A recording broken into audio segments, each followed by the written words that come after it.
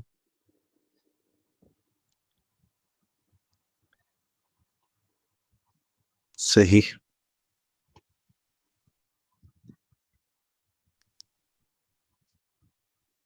السلام علیکم. وعلیکم السلام. حضرت میرا سوال ہے شاہ صاحب کی فکر کو ترویج دینے میں علماء دیوبند کے کردار کے حوالے سے. آپ نے ذکر فرمایا تھا کہ شاہ صاحب اپنے زمانے میں علماء کا رخ فکری جمود سے فکری تحرک کی طرف موڑنا چاہ رہے تھے. تو جب ہم حنفی فقہ کی تعبیر نو کو دیکھتے ہیں یا اس کی تعبیر کو دیکھتے ہیں جو علماء دیوبند کے ہاتھ پر ہوئی ہے، تو جو عمومی تاثر ابھرتا ہے وہ یہ کہ یہاں پر جمود بہت زیادہ ہے. ایک ہے جمود کا دعویٰ. آپ گزشتہ نصف صدی کے فتاوی الفتاوی اٹھا لیں، اس میں دیکھیں کہ پرانے فتوے کتنے ہیں اور نئے کتنے ہیں. صرف نصف صدی کے آپ کو تحرک سامنے دکھائی دے گا.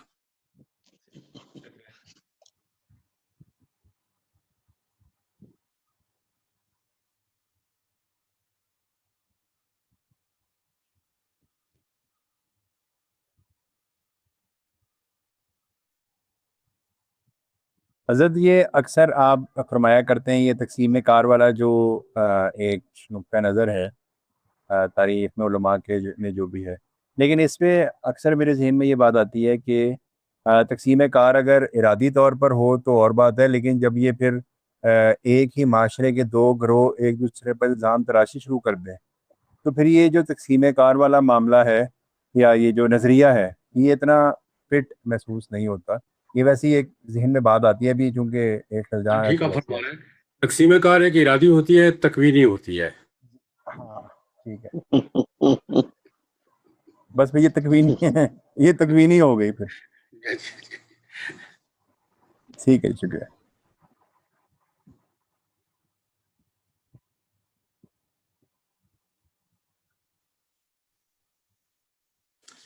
سبحانک اللہم و بحمدک لا الہ الا انت استغفرک و اتوب الیک. انشاءاللہ اگلے ہفتے پھر ملاقات ہوگی.